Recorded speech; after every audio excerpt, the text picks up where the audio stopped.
Hello, this is my prediction video for the May 10th West Virginia primary being held of the Democratic side of the field.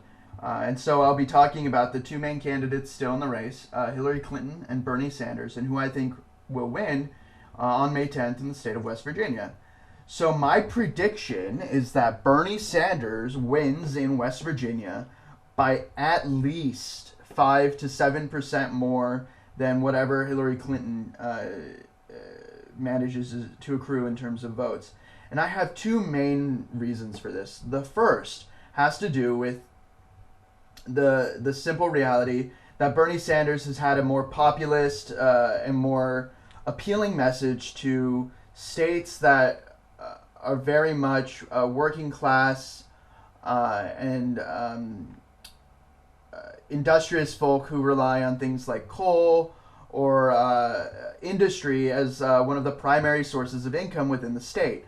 West Virginia is very well known as being a coal state where a lot of the workforce, a decent number of the workforce, relies on the coal industry to garner an income, and all of the industries that sort of are afforded to help coal workers spend their money.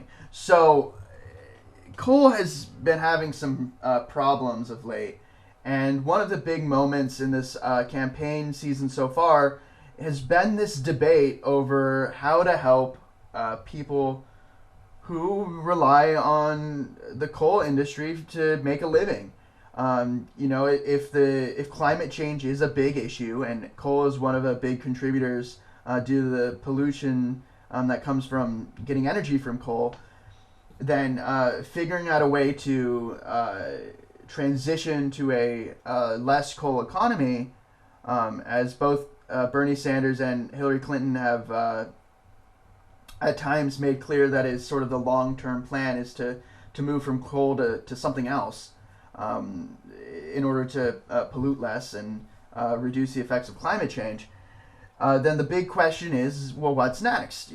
How do you help coal workers? And so, in terms of the two candidates and their appeal to coal workers, I think that Sanders has made a much stronger argument in terms of an argument that appeals to the working class. So. Miners and people work in industry. And so my prediction is that Bernie Sanders wins in the state of West Virginia.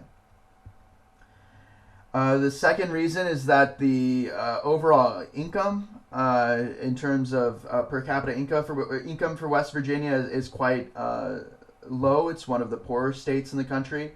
And economically, it is not as successful as some of the northeastern states, like Massachusetts and Connecticut and New York. So in terms of whose message appeals more to which demographic, Sanders, I think, has a much more appealing message of trying to improve the livelihoods and the outcomes for those who are lower class and middle class and working class. People who aren't the primary beneficiaries of passive income from capital, because they don't have enough capital overall to invest in sort of rent-seeking behavior. Sanders has a much more persuasive argument. At least it's been my observation throughout this campaign season, for those who rely primarily on a wage or an income as their means of meeting the cost of living, of building a life and affording a livelihood, for paying for the cost of living. So paying for a home, for health insurance, for food, all the things that people who earn money to spend money on in order to survive and thrive in this world. And so I think that Sanders has a much more compelling argument and has been the stronger candidate overall in terms of appealing to particular demographics. And there's a lot of demographics that definitely work in Sanders' favor in the state of West Virginia. And so my prediction is that Sanders will win in West Virginia and that Clinton will be second. And I will be surprised if Sanders loses in West Virginia, because it would be very interesting to try and understand why, given some of the sort of the demographic factors at play in West Virginia, if voters actually vote for Clinton to win the primary there instead of Sanders. I will be very curious and study that closely if that's what the outcome is. But my prediction is that Sanders wins and that Clinton gets second.